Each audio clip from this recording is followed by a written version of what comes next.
प्रधान, इनकी कृपा और पूरिता मुझे द्वादश भक्त प्रधान, नारद शंकर संतान देव। एक बार फ्रेंड्स, जैसा कि कल हमने श्री प्रहलाद जी महाराज का चरित्र पूर्ण किया था और हम सुन रहे थे किस प्रकार श्री जनक जी के चरित्र का वर्णन श्री प्रियादास जी महाराज करते हैं। बड़ा सुंदर भाव है। कहते हैं कि महाराज निमि वंश और महाराज जनक का प्रिय प्रकटे हुआ है। और कल राजा निमि के बारे में भी थोड़ी चर्चा हुई। बहुत ही धर्मनिष्ठ और धर्मात्मा और साधु से भी सब लोग जो है निमि वंश में रहे। जैसे श्री दशरथ जी का वंश है सूर्य वंश, तो उसमें जितने भी राजा हुए, राजा रघु हुए, राजा हरिश्चंद्र हुए, राजा इक्ष्वाकु हुए, तो ये सब कुछ साधु सेवा आदि करते थे। उसी प्रकार श्री जनक जी के वंश में भी जितने राजा हुए महाराज, वे भी सब साधु से। तभी तो जो है इनके घर में स्वयं भगवान और स्वयं किशोरी जी का प्राकट्य हुआ, तो इसलिए साधु सेवा बहुत आवश्यक है। तो कहते हैं कि महाराज निमि वंश में श्री जनक जी का प्राकट्य हुआ। जनक जी ब्रह्म ज्ञानी थे और पूर्ण ब्रह्म ज्ञानी थे। बहुत निष्ठा से जो है अपने मार्ग में ये लगे हुए थे। इसी कारण से इनका नाम विदेह राज भी रखा गया। विदेह मतलब जो शरीर से परे जा चुका हो, तो कहते हैं कि इसलिए इनका नाम विदेह राज हुआ। और कल हमने एक बात और सुनी थी कि इनका जो वास्तविक नाम है वो तो शीरध्वज था, पर ये है कि महाराज श्री जनक जी का नाम जनक इसलिए प्रसिद्ध हुआ है क्योंकि सबका पालन करते, और क्योंकि श्री किशोरी जी जगत जननी और उनका सच्चिदानंदमय नाम जानकी, तो उनके पिता होने के कारण भी उनका नाम जनक हुआ। ऐसा भी भाव कुछ संत देते, क्योंकि सबका अपना अपना भाव है और सभी भाव महाराज पालनीय सम्मान के है। तो कहते हैं इस प्रकार श्री जनक जी महाराज तो श्री किशोरी जी के रूप में, एक पुत्री के रूप में श्री किशोरी जी प्राप्त हुई। उनका नाम सीता रखा गया। और श्री जानकी जी जब जनक जी के यहाँ आई तो महाराज जनक जी को भगवान शंकर का धनुष भगवान शंकर ने ही धरोहर के रूप में दिया था। और वो धनुष ऐसा भारी धनुष था जिसके बारे में कल हमने सुना। गोस्वामी तुलसीदास जी ने तो रामचरितमानस में यहाँ तक लिखा है कि एक साथ 10,000 राजा आए उठाने के लिए। उन्होंने सोचा कि चलो एक बार धनुष उठा लेते हैं, फिर बाद में सोचेंगे कि कौन जो है जानकी जी से विवाह करेगा। जब स्वयंवर हो रहा था उस समय की बात। तो गोस्वामी जी रामचरितमानस में लिखते हैं, रूप सहस दस एक ही बारा लगे उठाव डरई नटारा। गोस्वामी जी कहते हैं कि महाराज एक साथ 10,000 राजा उठाने को आए, परंतु धनुष हिला भी नहीं, ऐसा भारी धनुष था। और वो भी कोई साधारण राजा नहीं, शक्तिशाली वीर थे। हमारे धरती के जितने वीर राजा थे वे सब वहां इकट्ठे थे। रावण बाणासुर तक। और उस धनुष के साथ श्री किशोरी जी फल तोड़ने जाती थी। उस धनुष को उठाकर श्री किशोरी जी उसके नीचे की जो सदा है जिस पर वो रखा जाता था उसको पवित्र कर देती। तो ऐसी शक्तिशाली पुत्र के लिए महाराज वर भी कुछ महान गुण वाला ही होना चाहिए। इसलिए जो है उन्होंने स्वयंवर आदि रखा। आगे की कथा तो आप सबको जाती है, तो फिर हमें मुख्य रूप से श्री जनक जी का चरित्र सुनना। तो एक बार हम आगे की कथा में प्रवेश करें। एक बार प्रेम से बोलिए है। तो कहते हैं कि इस प्रकार श्री जनक जी का जो चरित्र रामचरितमानस प्राप्त होता है वो थोड़ा संक्षिप्त है। उसमें बहुत ज्यादा विस्तार गोस्वामी जी ने नहीं किया है। क्यों? क्योंकि इसलिए अब आप देखिए, जहाँ वंदना का प्रसंग है ना, जहाँ पर गोस्वामी जी ने सबकी वंदना की, उस प्रसंग में भी गोस्वामी जी ने मिथिला की वंदना नहीं की, अवध की वंदना की और गंगा जी यमुना जी सबकी वंदना की। पर मिथिला की वंदना नहीं की। तो ये प्रश्न हुआ कि महाराज आपने अयोध्या की वंदना तो खूब कर दी प्रेम से, पर मिथिला की वंदना आपने ज्यादा की, ये क्या बात है? ये तो अच्छी बात नहीं है। गोस्वामी जी कहते हैं कि भैया मिथिला में प्रत्येक मनुष्य ब्रह्म ज्ञानी, ऐसा नहीं कि श्री जनक जी ही ज्ञानी। मिथिला का तो हर एक मनुष्य, यहाँ तक कि जो व्यक्ति सड़क पर झाड़ू लगा रहा है वो भी ब्रह्म ज्ञानी था। वो भी ऐसा सिद्ध था कि किसी भी महात्मा को शास्त्रार्थ में हरा दे। ऐसे लोग जहाँ रहते। और दूसरी बात, ज्ञानी होना कोई बहुत बड़ी बात नहीं। ज्ञानी तो हुआ जा सकता है, परंतु प्रेमी होना बहुत बड़ी बात है।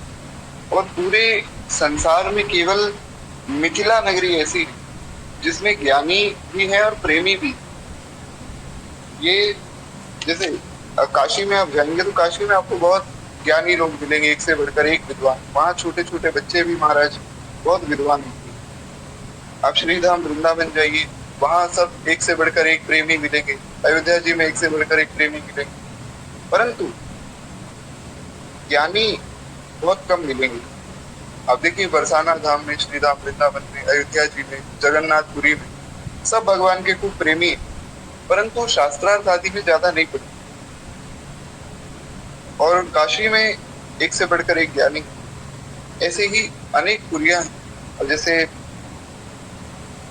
रामानुज परंपरा का एक मंदिर दक्षिण भारत में ही है, भगवान जाने कौन से शहर में, परंतु वहां पर महाराज नित्य शास्त्रार्थ होता है। लेकिन एक नगरी ऐसी, वो है मिथिला, जिसमें ज्ञानी भी है और वे ही लोग प्रेमी भी है। उनका प्रेम ऐसा अद्भुत है कि महाराज भगवान को सब सखियां गालियां दे रही, लेकिन उनकी गाली में भी वेदों का ज्ञान है। अरे मिथिला की गाली को गारी न समझो, ये गारी है वेदन का सार जी। अजी मिथिला कहते हैं कि महाराज ये गाली तो वेदों का भी सार है। वास्तव में बड़ा अद्भुत जो है प्रेम है सब मिथिला वासियों के मन में। तो खैर वही बात, यहाँ श्री नाभा गोस्वामी जी कहते हैं कि तुलसीकृत रामायण जनक जी का चरित्र बड़ा संक्षिप्त है, क्योंकि गोस्वामी जी ने पहले याद जोड़ दी। गोस्वामी जी बोले कि इन लोगों का चरित्र मैं देख ही नहीं पाऊंगा। ऐसा अद्भुत प्रेम, ऐसा अद्भुत ज्ञान एक साथ दिख पाना बहुत कठिन है। तो बोले कि कहीं से तो महाराज सुनना ही पड़ेगा जनक जी का चरित्र कैसे। कहते हैं किंतु जितना चरित्र उनका अंकित हुआ वह बहुत सुंदर है, और उसे गंभीर, तेज, विद्वत्ता, ज्ञान, प्रेम आदि गुणों के अद्भुत सम्मिश्रण हुआ। यानी कि उसमें जनक जी की गंभीरता के बारे में बताया गया, उनकी विद्वत्ता यानी कि वो कितने विद्वान हैं उसके बारे में बताया गया, उनका ज्ञान दिखाया गया, उनका प्रेम दिखाया गया। तो हमने कल सुना था कि किस प्रकार श्री जनक जी वास्तव में तो भगवान से प्रेम करने वाले बड़े प्रेमी महात्मा हैं, परंतु बाहरी रूप से वे ब्रह्म ज्ञानी बनकर रहते हैं। तो कहते हैं उसमें परस्पर भिन्न गुणों का ऐसा सामंजस्य जो देखते ही बनता है। यानी कि देखिए थोड़ा इसको अच्छे से समझते। अभी जैसा कि मैंने कहा कि जनक जी हैं तो प्रेमी महात्मा, पर बाहर से ब्रह्म ज्ञानी बन के रहते। और मिथिला वासियों में सब में यही खासियत कि वे भगवान के बड़े प्रेमी, भगवान से खूब प्रेम करते, लेकिन ब्रह्म ज्ञानी बन के घूमते, अपना प्रेम दर्शाते नहीं। हाँ, भगवान को उन्होंने दिखाया, पर बाकी किसी के सामने प्रेम को प्रकाशित नहीं करते। इसलिए जो है श्री प्रियादास जी महाराज कह रहे हैं कि उनके चरित्र में विभिन्न गुणों का, परस्पर विरुद्ध गुणों का सामंजस्य ये केवल भगवान में हो सकता है या उनके भक्तों में हो सकता है। जब हम जानते हैं कि महाराज संसार में सबसे बड़े भगवान है, भगवान ने अपना विराट रूप दिखाया तो उसमें पूरा संसार समा गया। ईशोपनिषद में ये कहा गया कि भगवान अणु से भी छोटे, एक एटम जो होता है उससे भी छोटे भगवान माने गए। तो भगवान सबसे छोटे भी हैं, सबसे बड़े भी हैं। इस प्रकार भगवान बहुत गंभीर भी है। आप देखिए नरसिंह स्वरूप में भगवान आए, हमने प्रहलाद जी का चरित्र सुना कल ही। तो नरसिंह स्वरूप में भगवान आए, भगवान बहुत क्रोधित हो रहे थे, ऐसा क्रोध कि महाराज तीनों लोग कांप उठे। ब्रह्मा जी तक तो ठीक था, भगवान ने माता लक्ष्मी पर ही गुस्सा कर दिया, अपनी पत्नी पर ही गुस्सा कर दिया। और वहीं जब प्रहलाद जी ने चरणों में प्रणाम किया तो महाराज ऐसा प्रेम कि भगवान की करुणा बरस पड़ी। भगवान ने माफी मांगी। नरसिंह पुराण पढ़िए, नरसिंह पुराण में वर्णन है, भगवान हाथ जोड़कर माफी मांगते हैं कि प्रहलाद मुझसे गलती हो गई, मैं लेट हो गया आने में, तुम्हें बहुत कष्ट हुआ, मुझे क्षमा कर दो। तो एक तरफ तो इतना गुस्सा और एक तरफ इतना प्रेम, तो ये परस्पर विरुद्ध गुण भगवान में होते। इसी प्रकार श्री जनक जी में भी ऐसे विरुद्ध गुणों का सामंजस्य कि वे प्रेमी भी हैं और वे ज्ञानी भी हैं, प्रेमियों में भी श्रेष्ठ और ज्ञानियों में भी श्रेष्ठ। ये बड़ा अद्भुत भाव है। खैर एक बार प्रेम से बोलिए श्री जनक जी महाराज की जय। तो खैर इस प्रकार श्री प्रियदास जी महाराज कहते हैं महर्षि विश्वामित्र के साथ श्री राम और लक्ष्मण मिथिलापुरी पधारे और सुनते ही महाराजा जनक उनका सत्कार करने मंत्री और पुरोहित के साथ आते हैं। इसमें एक बड़ी सुंदर चौपाई श्री गोस्वामी जी ने लिखी थी। हाँ, तो गोस्वामी जी कहते हैं मुनि आगमन सुना जब राजा तुरंत गए विप्र समाजा। हाँ यही चौपाई है शायद, जहाँ तक मुझे याद। तो जो लोग बहुत पहले से जुड़े हुए, जैसे यहाँ पुष्पा शर्मा माता जी और निशा शर्मा माता जी, तो वे शुरू से जुड़े हुए। तो जो लोग रामचरितमानस की कथा भी शुरू से सुनते आ रहे हैं, वे जानते हैं कि इस चौपाई पर हमने बहुत विस्तार किया था कि किस प्रकार जैसे ही विश्वामित्र जी का आगमन सुना, सब काम छोड़कर तुरंत दौड़े हैं जनक जी सत्कार करने।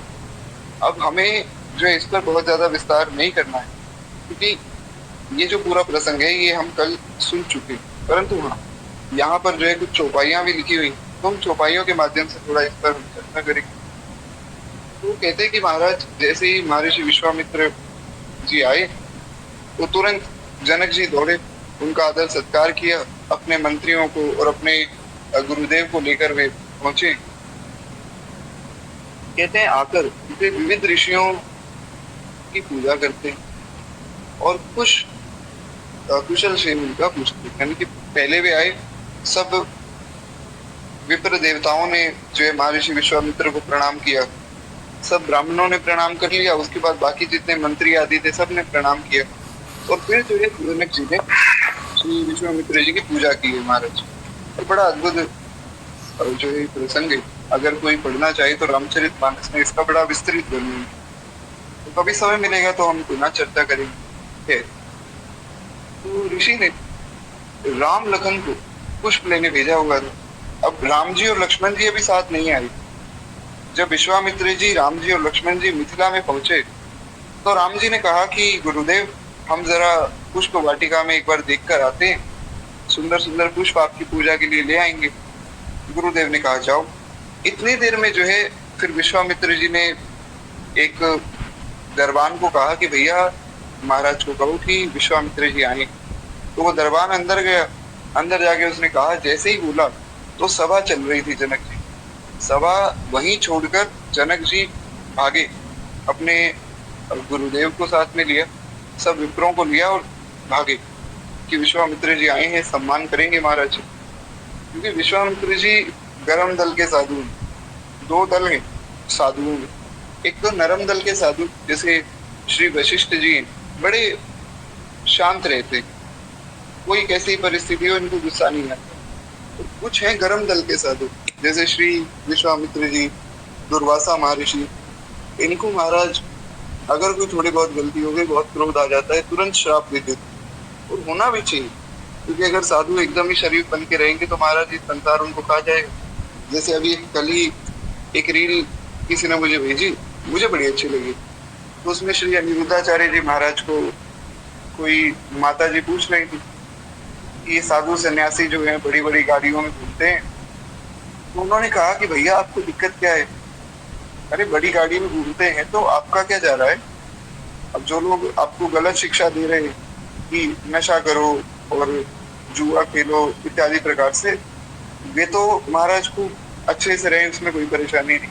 जो समाज को अच्छा बना रहे, वे अगर गाड़ी में घूम रहे हैं तो बड़ा गुस्सा आ जाता है लोगों को। और ये वास्तव में बात सही है।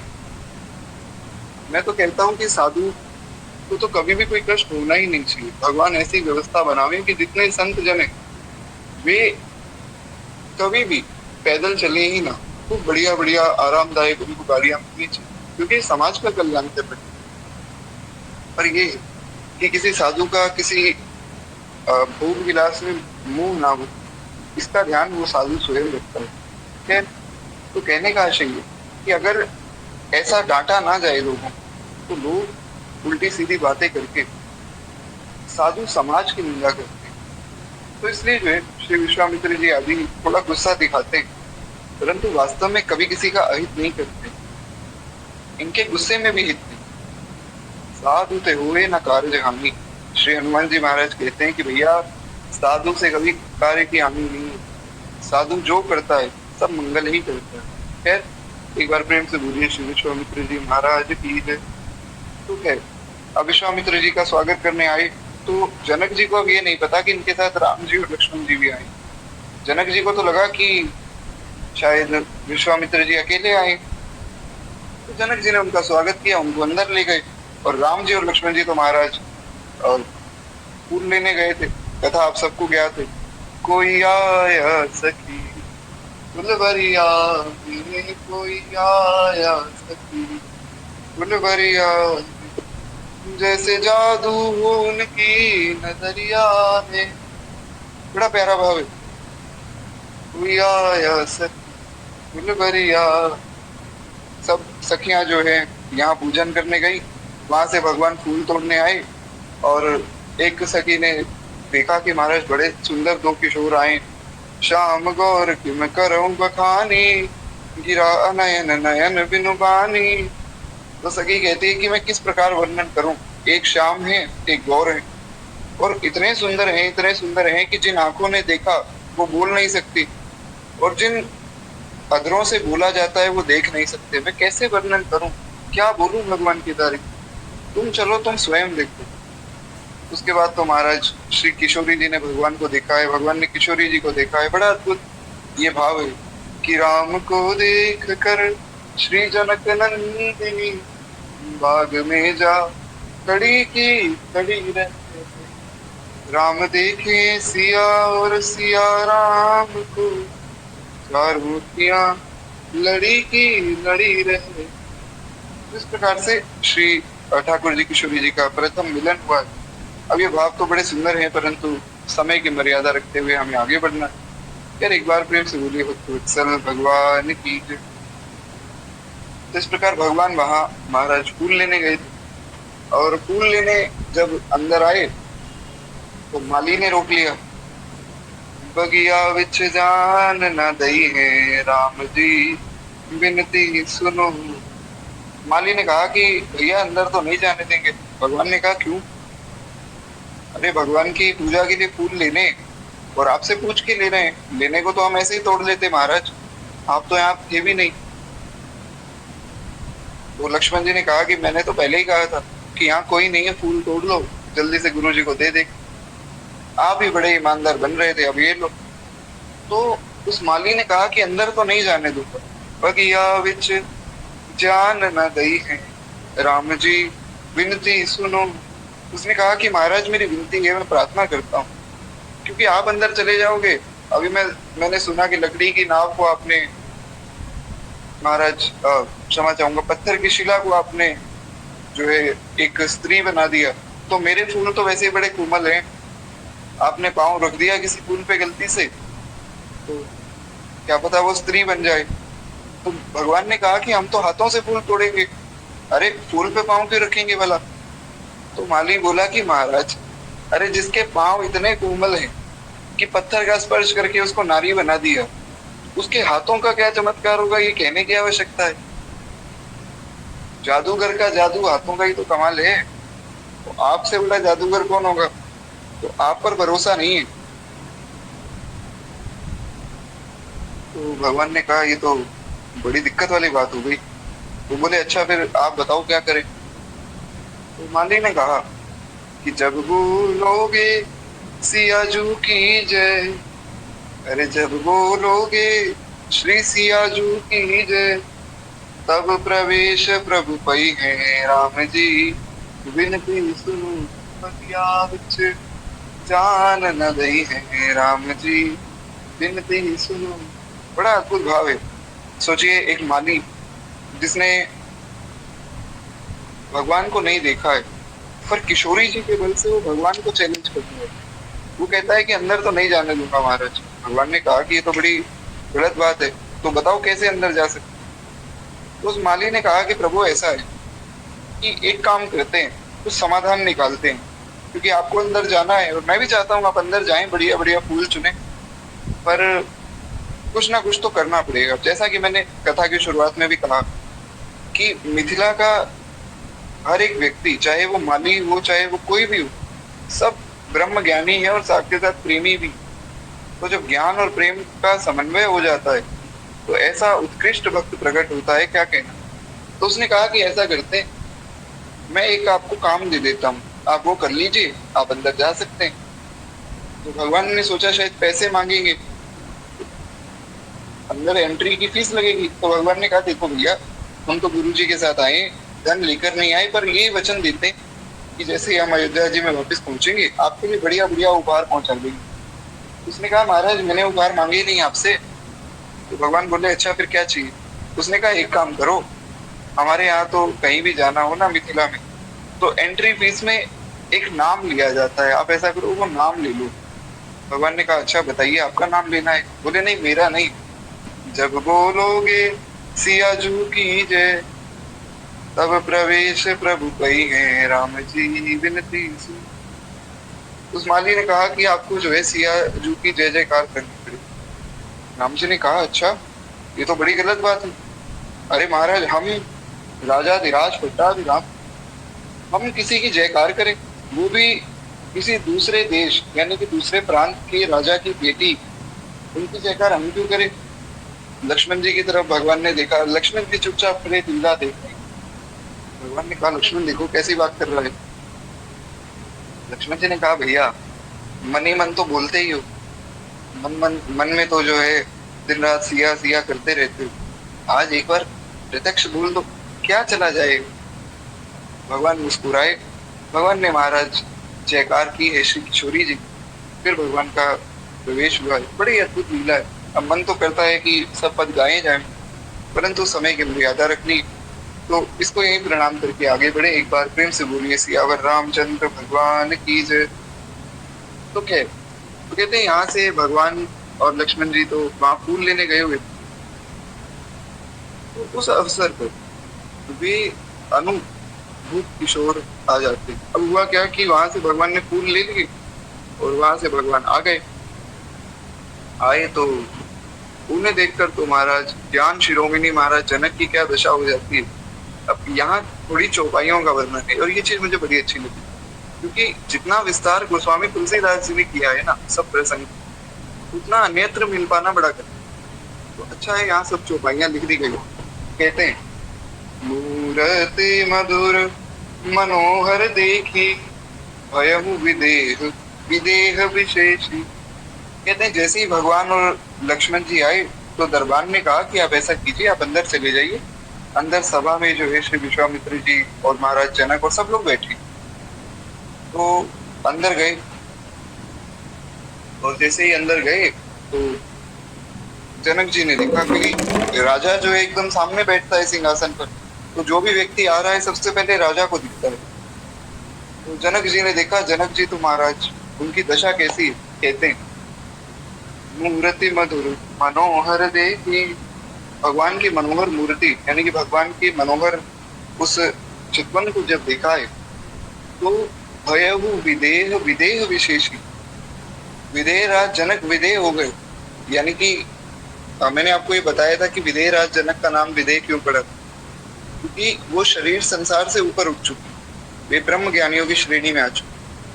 तो भयहु विदेह यानी कि जनक जी की दशा क्या है कि वो विदेह हो गए। वो शरीर की सुध भूल गए कि मैं कौन हूँ, मैं कहाँ हूँ, अरे मैं तो ब्रह्म का उपासक हूँ, मैं निराकार रूप की उपासना करता हूँ, सब भूल गए। अब एक ब्रह्म ज्ञानी एक रूप के प्रति आकर्षित हो गए, तो कहते हैं कि शरीर की सुध भूल गए। बहुत चेष्टा करके महाराज जनक ने खुद को संभाला है और अपने मन का भाव ऋषि विश्वामित्र के सामने प्रकट किया। बड़ी प्यारी चौपाइयां हैं, बहुत सावधानी से सब लोग सुनिए, एक बार प्रेम से बोलिए श्री जनक जी महाराज की जय। ये बड़ा अद्भुत वर्णन है। कहते हैं, ब्रह्म जो निगम नीति कही गावा, उभय वेश धरि की सोयावा, सहज विराग रूप मन मोरा, थकित होत जिम चंद चकोरा, इन्हीं विलोकत अति अनुरागा, बर बस ब्रह्म सुख ही मन त्यागा। कहते हैं कि तो विश्वामित्र जी से इन्होंने प्रश्न किया। अब यहाँ इन चौपाइयों का विस्तार नहीं, परंतु मैं थोड़ा सा विस्तार में बता देता हूँ क्योंकि प्रसंग बड़ा सुंदर है। तो श्री जनक जी ने पूछा कि ब्रह्म जो निगम नेति कही गावा, यानी कि उन्होंने कहा कि हे गुरुवर, जिस ब्रह्म की उपासना वेद करते हैं, जिस उस निराकार ब्रह्म को वेद कहते हैं कि वो ब्रह्म निराकार है, वो परमात्मा सच्चिदानंद घन है, वो परमात्मा ऐसा है, वो परमात्मा ऐसा है, जिनकी महिमा जो है वेद गाते हैं, और उभय वेश धरि की सोयावा, क्या वही ब्रह्म आज इन दो बालकों के रूप में आ गए? तो महाराज जनक से विश्वामित्र जी ने पूछा कि अरे आपको ऐसा क्यों लगता है? जनक जी ने कहा क्योंकि मेरा मन जो है सहज विराग रूप मन मोरा, मैं तो ब्रह्म ज्ञानी हूँ और मेरा मन तो सहज वैराग्य स्वरूप है, मेरे मन को सहज वैराग्य है। अब ये समझना है सहज वैराग्य क्या है, कि उनको कुछ ऐसा दिखाना नहीं पड़ता है कि ऐसा है वैसा। जैसे एक उदाहरण मैं आपको देता हूँ। एक बार महाराज हुआ क्या कि एक कोई साधु थे, वो कहीं कथा करने गए गांव में कथा करने गए। अब गांव के लोग बेचारे भोले भाले होते हैं, संतों में बड़ी श्रद्धा होती है, संत जो कहते हैं वो बात मान लेते हैं। तो किसी एक ऐसे ही भोले व्यक्ति ने जो कथा कराई, तो सह परिवार उन्होंने साधु का आशीर्वाद लिया। कथा प्रारंभ हुई। कथा में जो है महाराज भागवत जी के श्लोक सुनाने लगे कि भगवान कृष्ण कहते हैं कि जो मेरा भक्त बनता है मैं उससे उसका संसार छीन लेता हूँ। तो उसका फिर उन्होंने व्याख्यान किया कि भगवान जो है संसार से आपको दूर करके अपने आप से जोड़ लेते हैं, तो इसलिए भगवान की शरण में जाओ, ये मोह माया ये सब त्याग, धन आदि से मोह त्याग दो। धन की क्या आवश्यकता है संसार में, बस भगवान की दया से बढ़िया रोटी पानी मिल जाए, इतना ही धन चाहिए। अब जो सुन रहे थे श्रोता, उनको लगा कि शायद गुरुजी को दक्षिणा भी नहीं चाहिए। अरे जब हम गृहस्थों को धन की आवश्यकता नहीं, तो भैया गुरुजी दक्षिणा लेके क्या करेंगे, तो साधु है, तो गुरुजी की दक्षिणा तो हुई नहीं। कथा हो गई, कथा के बाद अब दक्षिणा तो बहुत जरूरी, क्योंकि कथा यज्ञ है, दक्षिणा नहीं होगी तो यज्ञ पूर्ण नहीं होगा। तो गुरुजी का पूजन हुआ, सब कार्य हो गए। अब गुरुजी बैठे कि अब दक्षिणा लावेंगे, अब दक्षिणा लावेंगे। तो गुरुजी इशारा भी कर रहे हैं बार बार, लेकिन अब वो तो बेचारे भोले लोग, उनको क्या समझ आ रहा है। उनको लगा शायद गुरुजी पानी मांग रहे हैं, बोले पानी लाओ, गुरुजी के लिए जल लाओ। तो फिर इशारा किया, तो बोले शायद गुरुजी भोजन के लिए कह रहे होंगे। गुरुजी को प्रेम से जिमा दिया महाराज। गुरुजी ने कहा कि भैया दक्षिणा तो दो। बोले महाराज आपने ही तो कहा कि संसार में पैसे आदि कोई आवश्यकता नहीं, आप तो साधु हो, आपको क्या आवश्यकता है। तो इस प्रकार जनक जी को ये दिखाना नहीं पड़ता है, ये समझना कि जनक जी का मन सहज ही वैराग्य में। जैसे एक मैं आपको प्रसंग सुनाता हूँ, अध्यात्म रामायण में इसका वर्णन मिलता है कि हुआ क्या। एक बार जो महाराज जनक का महल है उसमें आग लग गई। तो शायद अष्टावक्र जी थे या कोई तो महात्मा थे, तो वो जनक जी के सभा में आए थे और कुछ प्रवचन कर रहे थे। तो प्रवचन चल रहा था। अब कथा सत्संग में कैसी श्रद्धा हो, ये यहाँ से पता लगता है। तो वो साधु का प्रवचन सुन रहे थे जनक जी, इतने में उनका एक सैनिक भागकर आया। उसने कहा कि महाराज पूरे महल में आग लग गई। तो सब लोग घबरा गए, तो प्रवचन करता रुक गए।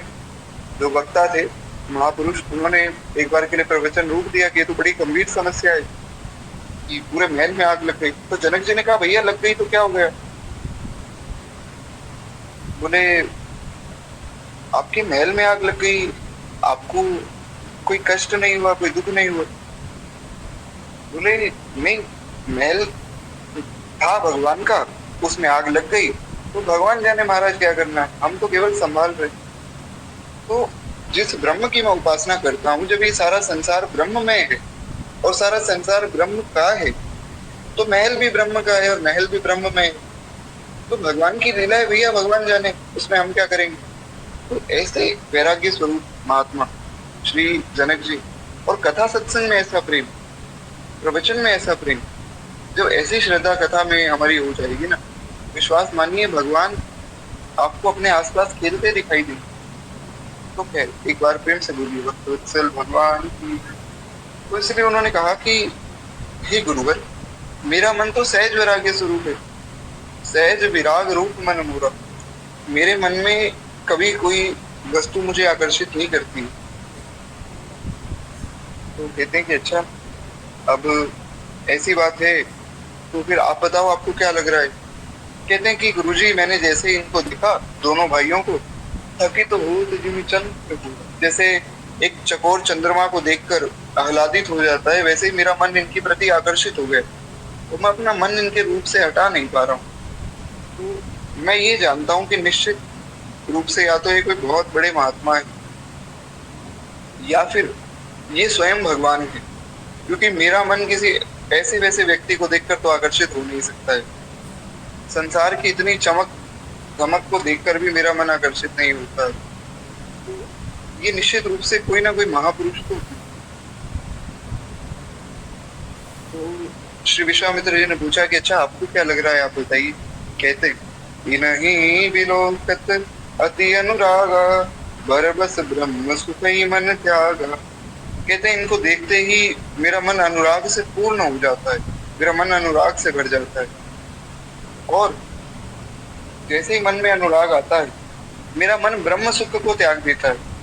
जो मैं निराकार ब्रह्म की उपासना करके जो सुख मिलता था ना, उस सुख को त्याग कर उससे भी बड़ा सुख आज मुझे मिल रहा है। तो ये निश्चित रूप से भगवान ही जो मुझे दर्शन देने आए। तो विश्वामित्र जी ने इशारे से राजा की बात का समर्थन किया। तो विश्वामित्र जी कहने लगे थे कि हाँ भैया सही बात कर रहे हो, भगवान ही है जो यहाँ आपको दर्शन देने आए। पर भगवान ने रोक दिया।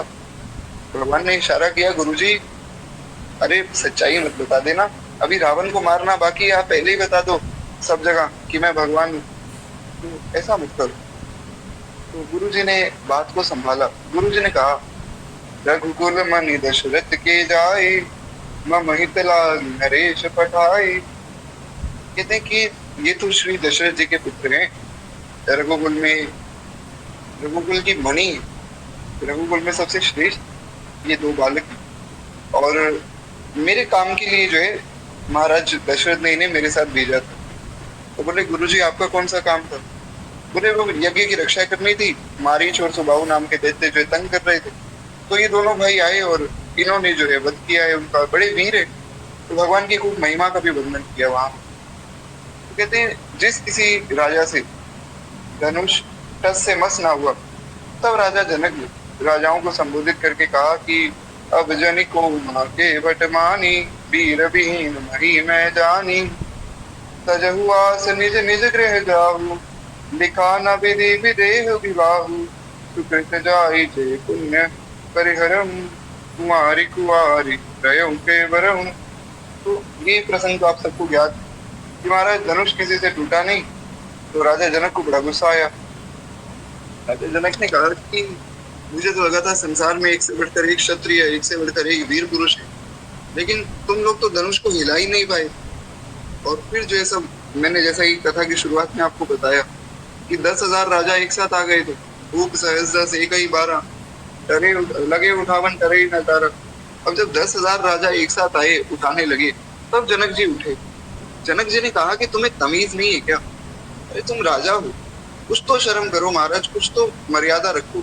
एक साथ 10,000 राजा टूट पड़े, ये क्या मर्यादा है राजाओं? बड़ा गुस्सा आया और वास्तव में सही है उनका गुस्सा। अरे राजा होकर आप इस प्रकार की जो है हरकतें कर रहे हैं, कोई अच्छी बात थोड़ी। 10,000 राजा एक साथ मिलकर धनुष उठाने लग गए।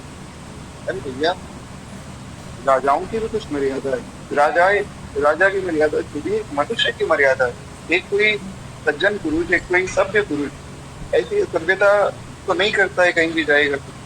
तो वहां जो क्रोध किया है जनक जी ने वो सही, परंतु जो बात उन्होंने कही वो लक्ष्मण जी को चुभ गई। लक्ष्मण जी ने कहा कि अरे, रघुकुल में सबसे श्रेष्ठ हमारे राम जी हुए और राम जी के होते इन्होंने ऐसी बात कह दी, इनकी हिम्मत कैसे हो गई? महाराज लक्ष्मण जी तो तिलमिला उठे। लक्ष्मण जी ने कहा, कही जनक असी अनुचित बानी, विद्यमान रघुकुल मनि जानी। लक्ष्मण जी ने कहा कि गुरुजी, आज मुझे मत रोकना। अरे, इस मूर्ख जनक ने कुछ तो समझा क्या है? यहाँ तक वर्णन है, आप पढ़े तो। हाँ, कुछ शास्त्रों में ऐसा वर्णन है कि लक्ष्मण जी ने थोड़ा असभ्यता से बोला, लेकिन वहां ये भाव नहीं है कि वे उनका अपमान करना चाहते हैं। तो ऐसा बिल्कुल भी मत सोचिएगा कि लक्ष्मण जी जो है अपमान कर रहे हैं जनक जी का, ऐसा नहीं। वे उनको थोड़ा डांट रहे हैं क्योंकि लक्ष्मण जी जीव आचार्य, तो लक्ष्मण जी डांट सकते हैं। तो लक्ष्मण जी ने डांटा कि अरे, भगवान के होते तुम ऐसी बात करते हो, ये अच्छी बात थोड़ी। भगवान जो है सर्व समर्थ है, उनके होते ये बात नहीं करनी चाहिए। तो तुरंत महाराज डांट दिया कि इस जनक ने ऐसी बात कैसे कह दी मेरे भैया के होते। तो सब घबरा गए कि राजा जनक को सीधा ही जनक कह दिया, तो ये तो महाराज कोई बहुत वीर पुरुष लगते हैं। जो जनक जी से नहीं डर रहे वो किससे डरेंगे? तो राम जी घबरा गए। भगवान ने सोचा कि लक्ष्मण उठ गया, और लक्ष्मण का क्रोध तो महाराज मैं ही जानता हूँ। लक्ष्मण जी वैसे क्रोध नहीं करते हैं। आप अगर पढ़े वर्णन, रामानुज परंपरा में एक स्तोत्र है आलवनदार स्तोत्र। वो आलवनदार स्तोत्र केवल उनके लिए है जो संप्रदाय के लोग हैं, वो सबके लिए नहीं। पर दास को कैसे वो सुनने को मिला और किस प्रकार मैंने उसका जो है श्रवण किया है, वो एक रहस्य है। वो रहस्य ही रहे तो अच्छा है। परंतु ये है कि उसमें एक बड़ी सुंदर बात दास ने सुनी। आलवनदास स्तोत्र में यहाँ तक वर्णन किया गया कि जो भगवान के शेष हैं, यानी कि भगवान शेष नारायण या श्री लक्ष्मण जी या श्री बलराम जी, इनको गुस्सा नहीं आता है। ये बड़े शांत स्वभाव के और बड़े सहज स्वभाव के, और जैसा दिखाया जाता है ना टीवी सीरियल वगैरह में कि बहुत बड़ा विशाल काला सा नाग है जो सबको काटने के लिए दौड़ रहा है, ऐसा कुछ नहीं। श्वेत वर्ण है। पहली बात तो लक्ष्मण जी बड़े गोरे, उसी प्रकार श्री शेष भगवान भी बड़े गोरे। कोई काला नाग नहीं बैठा है भगवान के सिर पे जो सबको मार रहा है। शेष भगवान बहुत गोरे, इतने गोरे हैं कि एक बार के लिए तो कपूर भी उनके सामने शर्मा जाए, इतने गोरे। तो महाराज ऐसे शेष भगवान और बड़े सहज स्वभाव से उनके मस्तक पर सुंदर मणि लगे हुए हैं और बड़े प्रेम से भगवान की स्तुति कर रहे हैं। जो भी आता है उसको खूब आशीर्वाद देते हैं। हाँ, कोई भगवान के विरुद्ध बोलता है तो उनको बड़ा गुस्सा आ जाता, फिर उनसे सहन नहीं होता। आप पढ़िए रामायण, पढ़िए रामचरितमानस पढ़िए, लक्ष्मण जी को व्यर्थ में कोई गुस्सा नहीं आया। केवल उस पर उन्होंने गुस्सा किया, या तो जो व्यक्ति भगवान को गलत बोलता है या जो भगवान को तंग करता है, तो केवल उस पर गुस्सा करते हैं। तो लक्ष्मण जी ने महाराज डांट दिया। डांटा तो लक्ष्मण जी बहुत कुछ कह गए, पर जनक जी की गंभीरता भंग नहीं हुई। उन्होंने ना तो लक्ष्मण जी की बातों का बुरा माना और ना ही खंडन किया। यही तो एक ब्रह्म ज्ञानी की पहचान है, जिसको मान अपमान से फर्क ही नहीं। वास्तव में वही भक्त है और वास्तव में वही ब्रह्म ज्ञानी। हम महाराज कितने बड़े भक्त बने रहे, किसी ने छोटा सा अपमान कर दिया हमें गुस्सा आ गया, ये कैसी भक्ति है? अरे भैया, भक्त तो शांत होता है। भगवान कह रहे हैं सुख दुख के समय कृत्वा लाभा लाभो जया जयो। भगवान कह रहे हैं अर्जुन, जो सुख में दुख में एक समान है, लाभ में हानि में एक समान है, जय में पराजय में एक समान है, वही मेरा भक्त है। तो इस प्रकार समझना है कि जो यहाँ पर श्री जनक जी ने अपना एक प्रत्युत्तर दिया शांत रहकर, बड़ा सुंदर है। तो फिर जो है श्री गुरु जी श्री विश्वामित्र जी ने कहा कि राम आप उठो और जनक जी को दिखाओ कि संसार में कौन सा क्षत्रिय शेष है। तो भगवान उठे और भगवान एक मदमस्त हाथी की चाल चलते हैं। अब आप लोग कहें तो थोड़ा सा इस प्रसंग का विस्तार हम लोग कर लेते हैं, क्योंकि ये प्रसंग बड़ा सुंदर है धनुष वन का। तो आज जनक जी का चरित्र पूर्ण करके फिर हम वाणी को विश्राम कर देंगे और श्री भीष्म पितामह जी का चरित्र कल शुरू कर देंगे। तो इसको जो है थोड़ा मानस जी की चौपाइयों के माध्यम से अगर आप लोग आज्ञा दें तो सुन लेते हैं। बड़ा प्यारा प्रसंग है। किस प्रकार श्री भगवान धनुष के पास जाते हैं, किस प्रकार धनुष को तोड़ते हैं और किस प्रकार फिर भगवान की वरमाला आदि होती है। जी तो ठीक है, अगर स्वीकृति है तो एक बार प्रेम से बोलिए भक्तवत्सल भगवान की जय। अब जय गुरु जी ने आज्ञा दी है, भगवान चले, और चले कैसे ये भी समझने की बात। कहते हैं कि भगवान एक मदमस्त हाथी की तरह चले। जैसे कोई हाथी चलता है ना एकदम मदमस्त होकर, उसे कोई परवाह नहीं है किसी की, बस वैसे ही श्री भगवान चलते जा रहे। और भगवान एकदम शांति से धनुष के सामने पहुंचे और धनुष के सामने पहुंचकर श्री भगवान ने हाथ जोड़कर धनुष को प्रणाम किया, सबको प्रणाम किया। और उसके बाद जो है भगवान ने श्री किशोरी जी को देखा। राम बिलोके लोक सब चित्र लिखे से देखी चितई पायतन जाने विकल विशेष। भगवान ने किशोरी जी को देखा, किशोरी जी ने भगवान को देखा, भाई डर गई, क्योंकि साथ में जो है श्री जानकी जी की माता जी बैठी थी। तो माता सुनैन, तो वे बारंबार कह रही थी कि अरे ये छोटा सा बालक ये धनुष कैसे तोड़ेगा। रावण बानासुर जैसे वीर जो है धनुष को नहीं हिला पाए, ये बालक कैसे धनुष तोड़ेगा। लगता है इस सभा में सब लोग पागल हो चुके, कोई इस बालक को रोको। अरे कोई भी नहीं रोक रहा है, सब शांत बैठे थे। तो किशोरी जी डर गई। उन्होंने सोचा कि अगर इनसे धनुष ना उठा तो फिर तो बात बिगड़ जाएगी, क्योंकि मैं खुद चाहती हूँ कि इनसे मेरा विवाह हो। अभी जो बगीचे का प्रसंग हमने सुना, तो बगीचे में श्री किशोरी जी ने भगवान को देखा और जाकर माता पार्वती से प्रार्थना की कि मुझे यही वर चाहिए। कथा तो आप सबको ज्ञात है। फिर माँ भगवती ने जो आशीर्वाद दिया है, मन जाहि राचे मिलहि सोबर सहज सुंदर सांवरो करुणा निधान सुजान शील जानत रावरो।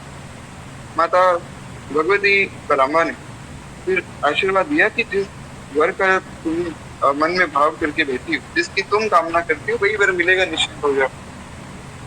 तो श्री किशोरी जी चाहती है कि इनसे धनुष उठ जावे। तो उन्होंने सबसे प्रार्थना की, गणेश जी से प्रार्थना की, भगवान शंकर से प्रार्थना की, माँ भगवती पराम्बा से प्रार्थना की है, और सबसे प्रार्थना करके अंत में धनुष से प्रार्थना की कि अरे भैया धनुष तुम स्वयं ही हल्के हो जाओ, सारा भार जो है इन मूर्ख राजाओं पर डाल दो और हल्के हो जाओ। उसके बाद जो है स्वयं भगवान से प्रार्थना कि जो भगवान सबके हृदय में रमन करते हैं, उनसे मेरी प्रार्थना।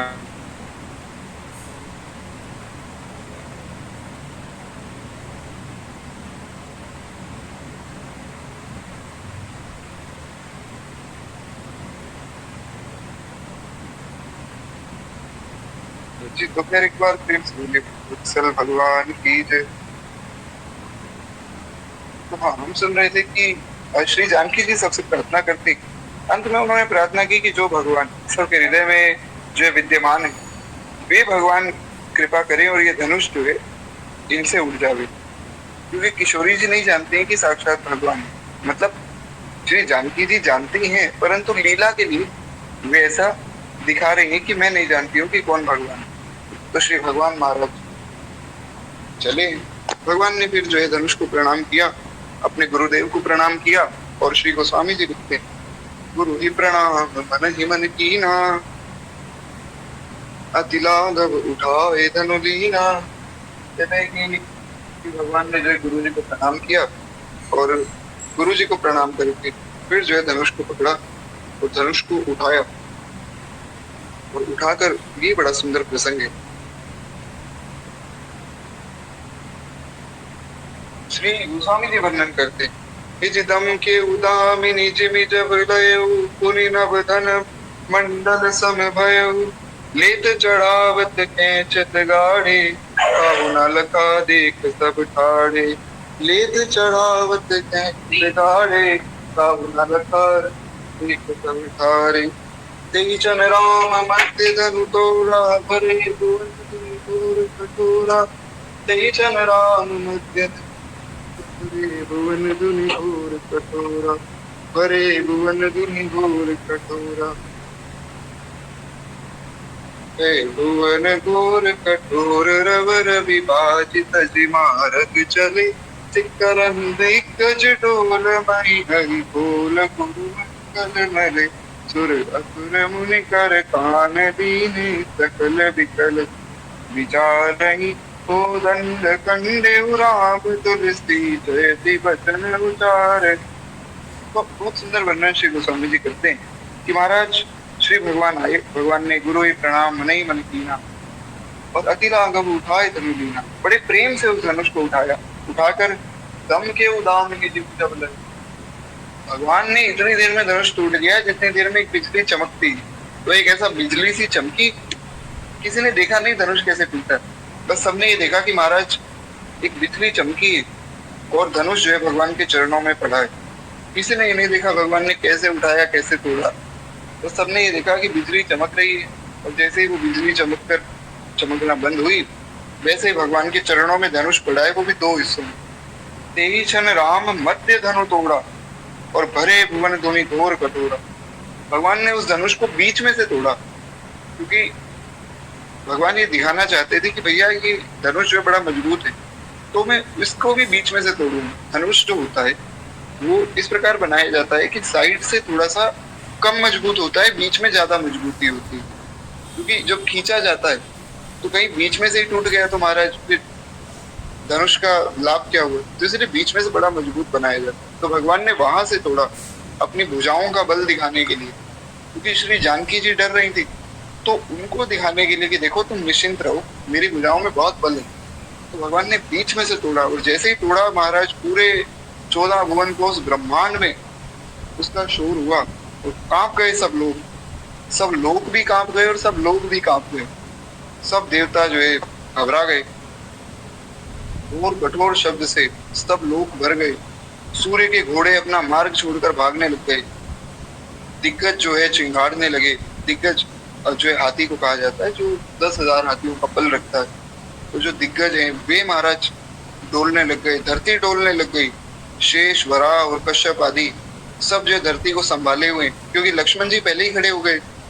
लक्ष्मण जी को पता था कि अब भगवान धनुष को तोड़ेंगे, और ये जैसे ही धनुष को उठाएंगे साथ के साथ क्या पता धनुष के साथ धरती को ही उठा दें। तो लक्ष्मण जी पहले ही खड़े हो गए थे, उन्होंने धरती पर पांव रख दिया था। उसके बाद फिर भगवान गए, गुरु जी को प्रणाम किया, धनुष तोड़ा। ये सब लीला बाद में हुई। तो जितने राजा वहां बैठे थे उन्होंने देखा लक्ष्मण जी धरती पर पांव रख के खड़े हैं, तो हंसने लगे कि अरे ये कैसा मूर्ख बालक है, धरती पर पांव रख के खड़ा हुआ है, शायद ये डर रहा है और भागने की तैयारी कर रहा है कि इसके भाई से धनुष तो टूटेगा नहीं। अरे हमसे नहीं टूटा तो इनसे क्या टूटेगा, हमसे नहीं टूटा। अरे मैं बानासुर, मैं रावण। तो सबका ये जो मैं भाव था भगवान ने तोड़ दिया। तो मिथिला में गाया जाता है एक भाव, अरे तोड़ दिया तोड़ दिया तोड़ दिया रे रघुबर ने धनुइया तोड़ दिया। देश देश के राजा सब आए, उन्हों के मान को मरोड़ दिया रे रघुबर ने धनुइया तोड़ दिया रे। कहते हैं कि देश देश के राजा आए थे, बड़े अभिमानी राजा थे, सबों के मान को मरोड़ दिया है। सबके ही अभिमान को भगवान ने तोड़ा है। तो खैर, तो वहां जब धरती डोली तो लक्ष्मण जी ने संभाला है। अब साक्षात शेष भगवान ने जो है धरती पर पांव रखा है तो भी धरती डोल रही है। सोचिए भगवान का कितना बल है। अंत में गोस्वामी जी कहते हैं, ओ दंड खंडे राम तुलसी जयति वचन उचारहि। कहते भगवान ने धनुष तोड़ डाला। इस प्रकार श्री रामचंद्र भगवान की जय, ऐसा बोलकर गोस्वामी जी जो है जयति वचन उचारते हैं। एक बार प्रेम से बोलिए भक्तवत्सल भगवान की जय। तो खैर, श्री प्रियादास जी कहते हैं कि महाराज लक्ष्मण जी ने ऐसी बात कही और श्री जनक जी को क्रोध नहीं आया। फिर राम जी ने धनुष को तोड़ दिया। और इसे सुनकर परशुराम जी आए। अब परशुराम जी आए, महाराज परशुराम जी और लक्ष्मण जी के बीच में अ, संवाद हुआ है। कहते हुए बड़ी उछल कूद कर रहे थे, बड़ी बड़ी बातें कह रहे थे, किंतु जनक जी फिर भी तटस्थ बने रहे। जनक जी का चरित्र सुन रहे हैं ना, उनका चरित्र देखिए। महाराज परशुराम जी आए, परशुराम जी ने तो परसा रख दिया जनक जी के कंधे पे। बोले, अरे मूर्ख जनक, कौन है तुम्हारी सभा में जो भगवान शंकर के धनुष को तोड़ने के लिए, जिसने ऐसा दुस्साहस किया? या तो उसका नाम बताओ या तुम्हारी पूरी सभा को खत्म कर दो। जनक जी शांत हाथ जोड़कर खड़े रहे कि महाराज क्या बोलूं। अब देखिए जनक जी का स्वभाव देखिए, एक भक्त को कैसा होना चाहिए। जनक जी शांत है, ना मान से कोई उनको लाभ है और ना तो मान से विचलित हो रहे कि अरे मेरा सम्मान हो रहा है बाजी में, ना ही अपमान से। लक्ष्मण जी ने अपमान किया, श्री परशुराम जी ने अपमान किया, जनक जी शांत खड़े। वे समझते थे कि जिन्होंने इतने बड़े शिव धनुष को तोड़ दिया, वे अपने आप बात कर लेंगे महाराज। यहाँ एक बड़ा सुंदर सूत्र है, अगर बहुत ध्यान से समझा जाए तो। जब सृष्टि भगवान ने बनाई, सृष्टि के सब लोग भगवान ने बनाए, सृष्टि के सारे काम भगवान ने बनाए, तो भैया तुम क्यों चिंता कर रहे हो? अरे सब जब है ही भगवान का, सब कुछ है ही भगवान के लिए और सब कुछ है ही भगवान में, तो हम क्यों चिंता करें? भगवान अपने आप देखेंगे। जब आप माता के गर्भ में थे, उस वक्त आपको भोजन कौन दे रहा था? उस वक्त भी भगवान खिलाने वाले थे, तो आज भी भगवान खिलाने वाले। तो व्यर्थ में चिंता करके क्या मतलब है? तो इसलिए जो है भक्तजन एक बड़ा प्यारा भाव सुनाते हैं कि चिंता करे बलाए हमारी, अरे चिंता करे बलाए हमारी, इस माया जंजाल की, बलिहारी बलिहारी बोलो, बलिहारी बलिहारी बोलो, दशरथ नंदन लाल की। हाँ बलिहारी बलिहारी बोलो, दशरथ नंदन लाल की। बड़ा प्यारा भाव। भैया क्यों चिंता करें, हम भगवान के, तो हमें निश्चिंत रहना चाहिए। बड़े भाव हैं इस पे, तो अनेकों भाव हैं।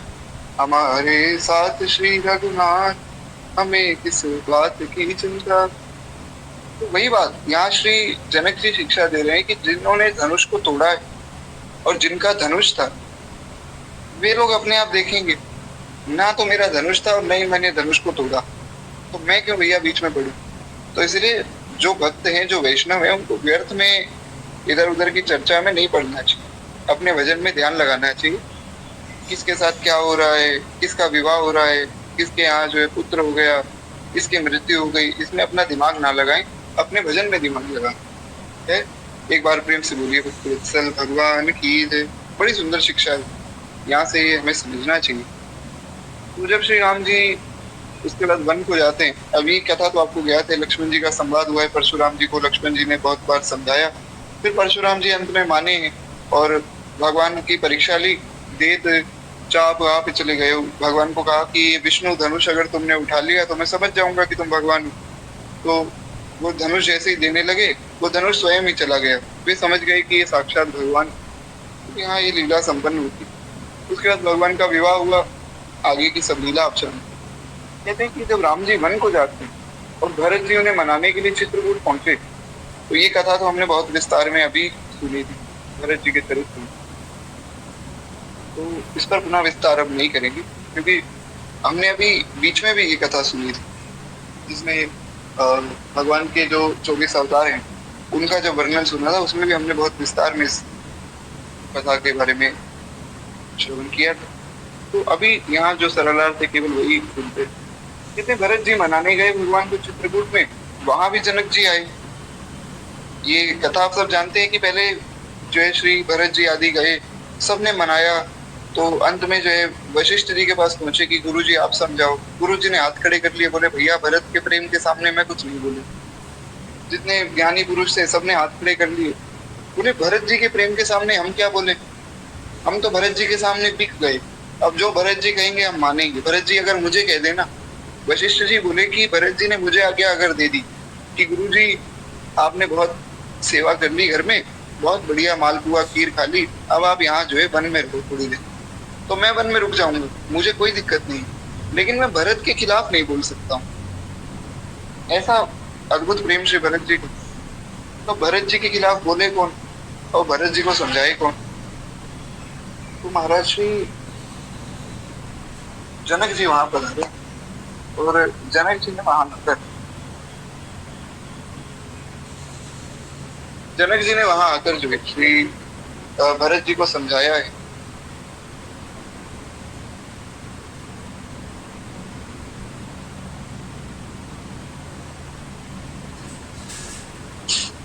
खैर एक बार प्रेम से बोलिए भक्त वत्सल भगवान की जय। तो मैं क्षमा करती हूँ। तो हाँ, हम सुन रहे थे कि भरत जी को अब समझाए कौन, ऐसा भगवान सोच रहे हैं। इतने में जनक जी वहां आए। अब जब जैसे ही जनक जी आए सब प्रसन्न हो गए कि जनक जी समझाएंगे, क्योंकि जनक जी जो है ब्रह्म ज्ञानी है और ये वैरागी महापुरुष है। तो ये जब समझाएंगे तब भरत जी को बात समझ आएगी। तो उस समय उनकी गंभीरता बहुत सराहनीय थी। वे स्पष्ट यहाँ ये भी नहीं कह सकते थे कि श्री राम जी अयोध्या लौट जाएं, क्योंकि मर्यादा का पालन तो करना ही है, शास्त्र की मर्यादा को कैसे लांघ दे। और महाराज अब ये भी कैसे बोले कि नहीं, राम जी को तो वन में रुकना चाहिए। दोनों ही बातें। ये भी नहीं कह सकते कि वापस लौट जाओ, और ये भी नहीं कह सकते कि महाराज भगवान यहाँ रुके, क्योंकि दोनों बातों में संसार का भी तो विचार करना है। अगर मान लीजिए उन्होंने ये कह दिया कि राम जी वापस लौट जाएंगे, तो लोग कहेंगे कि जनक जी तो देखो अपनी बेटी का पक्ष ले रहे हैं कि मेरी बेटी और मेरे जो है दामाद जी तो वापस लौट जाएं, और भरत जी जो हैं वे महाराज यहाँ रुक जाएं। परंतु वास्तव में देखा जाए तो मतलब ये तो फिर लोगों का विचार है ना, लेकिन अंदर की बात देखी जाए तो चारों जो कन्याएं थी वे जनक जी की तो कन्याएं हैं। तो श्री किशोरी जी और श्री मांडवी जी और उर्मिला जी और श्रुत कीर्ति जी जनक जी और उनके भाई की कन्याएं हुई, तो जनक जी की कन्याएं हुई एक प्रकार से। तो लोग जो है बात बनाने के लिए बना तो सकते हैं, लेकिन उनका तर्क यहाँ गलत हो जाएगा, क्योंकि जो मांडवी जी हैं भरत जी की जो पत्नी है वे भी जनक जी की पुत्री, परंतु उन्होंने विचार किया कि लोग जो है भी कुछ ना कुछ बात पकड़ लेते।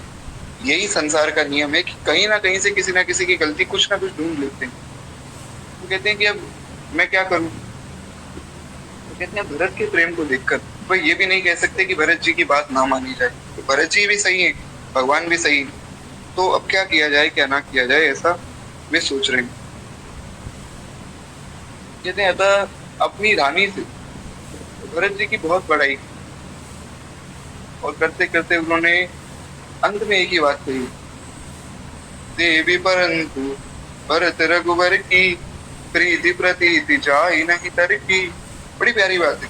श्री जनक जी ने बड़ा सुंदर भरत चरित्र कहा है। अगर आप पढ़ना चाहें तो रामचरितमानस में बहुत सुंदर वर्णन है, बड़ा अद्भुत वर्णन श्री गोस्वामी जी ने किया है अयोध्या कांड में। अगर आप पढ़ेंगे, कहते हैं कि कहाँ तक वर्णन करूं भरत जी का, अरे जग जप राम राम जप जासु, ऐसे है श्री भरत जी। ये बात कोई प्रेमी या कोई संत नहीं कह रहा है, मतलब संत तो वे हैं परंतु प्रेमी संत नहीं कह रहा है, ये बात एक ब्रह्म ज्ञानी व्यक्ति कह रहा है। सोचिए भरत जी की क्या महिमा होती है कि भरत जी ऐसे महात्मा है, हे रानी, जग जप राम, सारा संसार राम जी को भजता है, राम जप जासु, राम जी भरत जी को भजते हैं। ये है भरत जी की महिमा। है तो एक और चौपाई है रामचरितमानस की, उसमें भी वर्णन करते हैं, भरत अमित महिमा सुनु रानी, जान ही राम न सकई बखानी। कहते हैं कि महाराज हे रानी, भरत जी की अमित महिमा सुनो, जिस महिमा को केवल राम जानते हैं। भरत जी की महिमा और कोई नहीं कह सकता है। वो इतने बड़े महापुरुष हैं, इतने बड़े संत हैं कि केवल भगवान उनकी महिमा जानते हैं। पर भगवान को भी अगर कहा जाए कि भगवान हमें भरत चरित्र सुना दो, तो पूरा भरत चरित्र भगवान भी नहीं सुना सकते। ऐसे श्री भरत जी महाराज। खैर एक बार प्रेम से बोलिए भरत जी महाराज की जय। वही बात यहाँ उन्होंने कही कि देखो रानी, बात तो दोनों की ठीक है, पर भरत और राम का प्रेम ऐसा है कि वो अतर्क है, उसमें तर्क नहीं किया जा सकता है। अब मैं क्या बोलूं दोनों के बीच में?